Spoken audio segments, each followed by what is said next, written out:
2014 sampai dengan 2016, 2 tahun Jakarta mendapatkan cobaan yang lumayan menantang, dipimpin oleh seorang pemimpin yang bukan berasal dari kita.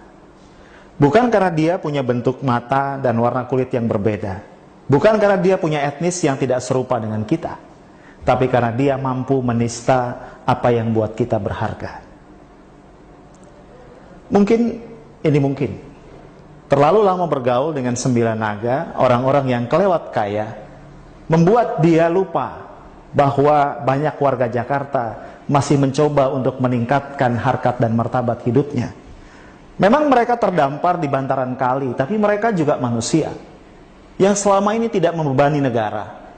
Mereka mencari nafkah, membanting tulang, mengeluarkan keringat untuk memberikan pada keluarganya harapan akan sebuah kehidupan yang lebih baik. Tapi apa yang terjadi? Mereka digusur dari tempat tinggal yang sudah mereka tempati berpuluh-puluh tahun, lalu dilemparkan ke rusun yang berjarak puluhan kilometer dari tempat mereka mencari nafkah. Sudah kita bisa duga dampaknya. Mereka tidak mampu membayar sewa yang kelewat mahal, dan akhirnya mereka kembali terlunta-lunta di tanah ibu kota. Yang tidak kalah memprihatinkan, dia dilanda oleh banyak kasus hukum yang membuat kita bertanya-tanya, kekuatan siapa yang berada di balik semuanya, sehingga tidak satupun kasus hukum itu yang berhasil menjerat dirinya. Cerita tidak berhenti sampai di sini. Lihat kita, warga Jakarta, kita para orang tua yang punya anak-anak yang masih dalam usia pertumbuhan. Mereka butuh contoh, butuh teladan tentang pemimpin yang mulutnya bisa dipercaya. Persoalan muncul ketika dia ternyata mampu mengatakan hal-hal yang menggambarkan isi toilet kita di ruang-ruang publik ketika dia bicara. Yang tak kalah parahnya adalah kita tidak melihat konsistensi dari dia. Dulu dia bisa mengkritik pendahulunya. Dia mengatakan seorang petahana mestinya cuti ketika masuk masa kampanye agar tidak menyalahgunakan kekuasaan, tidak menggunakan aset negara untuk kepentingan kampanye politiknya. Tapi yang terjadi ketika aturan itu mengenai dirinya, dia menggugat, dia minta agar Mahkamah Konstitusi melakukan judicial review atas aturan itu. Dia ingin agar dia bebas melakukan kampanye ketika dia masih menjabat sebagai pemimpin ibu kota. Yang juga tidak bisa dilupakan,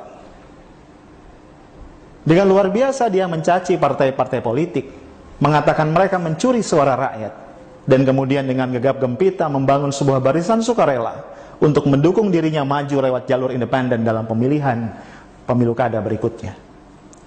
Tapi apa yang terjadi?